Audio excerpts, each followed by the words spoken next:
ආයුබෝවන්. අද අපි කතා කරන්නේ පෘථිවියේ ව්‍යුහය ගැන. අප ජීවත් වෙන පෘථිවියේ පෘථිවි මත පිට වගේම පොළව අභ්‍යන්තරයක් මොන වගේද කියලා මේ පාඩමෙන් ඉගෙන ගන්න පුළුවන්. පෘථිවි ව්‍යුහයේ ප්‍රධාන වශයෙන් විස්තර තුනක් හඳුනා ගන්න පුළුවන්.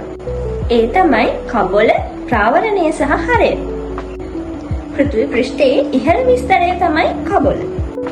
මේ පෘථිවි කබලේ පාෂාණවල ඝනත්වය, සංයුතිය, පිහිටීම වගේ නිර්ණායක අණු කොටස් දෙකක් තියෙනවා.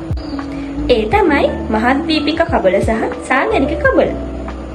මහද්වීපික කබලේ සිලිකා සහ ඇලුමිනියම් අඩංගු වන නිසා සියල් ස්තරය කියලා හඳුන්වනවා.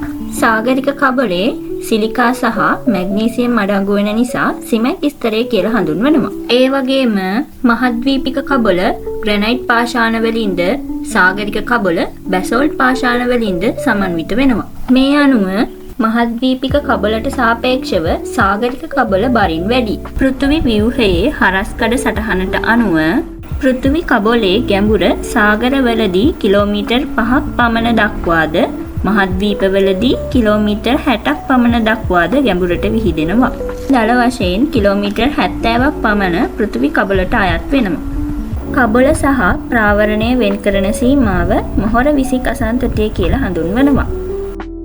පෘථිවි කබල සහ හරය අතර පිහිටි ස්තරයට කියන්නේ ප්‍රාවරණය කියලා. මේ ස්තරය පෘථිවිය මතුපිට සිට කිලෝමීටර් 2900ක් පමණ ගැඹුරට විහිදෙනවා. පෘථිවි ස්කන්ධයෙන් 3/2ක් පමණ මෙම කොටසට අයිති වෙනවා.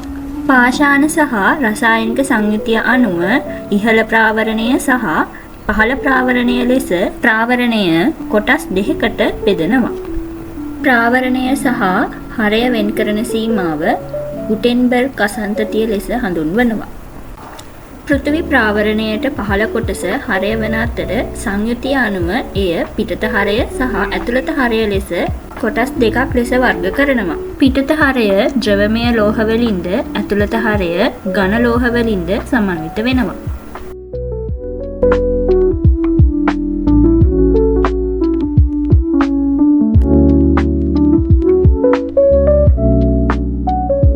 අපි දැන් බලමු භූතැටි කියන්නේ මොනවද කියලා. භූතැටි රාශියක් එකතු වෙලා තමයි මේ ශිලා ගෝලය එහෙම නැත්නම් පෘථිවි කබල නිර්මාණය වෙලා තියෙන්නේ. මේ භූතැටි අතර විශාල භූතැටි සහ කුඩා භූතැටි හඳුනා ගන්න පුළුවන්.